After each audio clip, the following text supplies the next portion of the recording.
This is a video on how to start your hard starting diesel truck. But at Green Bay Wacky, I generally make crazy comedy videos and do crazy comedy live streams. But I also do do-it-yourself videos, cars, trucks, boats, electronics, that kind of thing, just to bring more people to the channel. Enjoy it.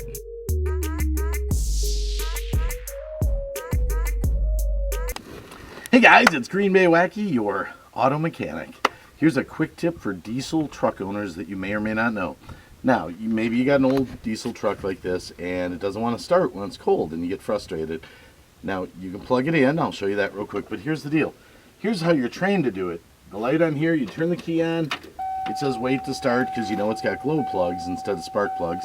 And then you go to start it, and here, watch, it ain't going to start. I know this truck.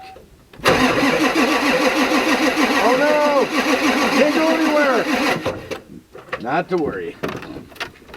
What you need is this. You have to use ether. You have to use starting fluid. Now watch. Come around here, my dear. All you got to do wherever your air cleaner is. Now mine, luckily, now keep your camera away from that because it's going to shoot it there. Mine happens to be open here. Yours might be different. You might actually have to take your air cleaner off or something. But watch what the ether does. Here we go. Just sprayed, right? Now watch this. What if you're in a hurry for a business meeting? Well, you probably wouldn't have a truck like this for a business meeting. But anyway, just imagine. Now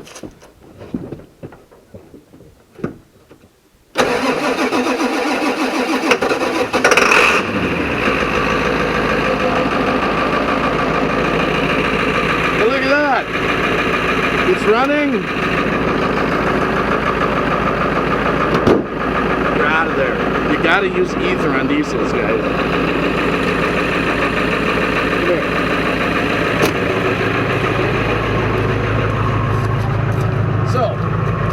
I don't care what anyone says. There's actually kits online you can get that inject ether into your diesel. Right here, shine, right here. Field trucks don't have spark plugs. That's true. That's why the ether gets them going. It's compressed air. Compressed air in the engine, guys. All right. Greenbaywacky, that's your diesel truck. Do it yourself for today. How to start it when you're in a hurry. Now remember, if you're not in a hurry, plug it into the heater all night long. It takes about 4 hours on a heater to heat up the engine good enough to drive.